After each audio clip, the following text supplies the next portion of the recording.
Welcome to our tutorial on how to find and add nearby friends on Snapchat. Today, we'll explore the amazing Add Nearby feature. First, let's ensure your location services are enabled. Go to your phone settings, find Snapchat, and turn on location access. Now, let's access the Add Friends section on Snapchat. Tap on your profile icon, select Add Friends.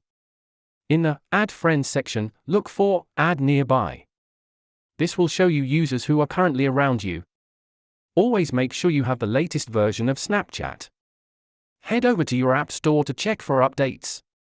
Remember, with great features come great responsibility. Always think about your privacy when using Add Nearby.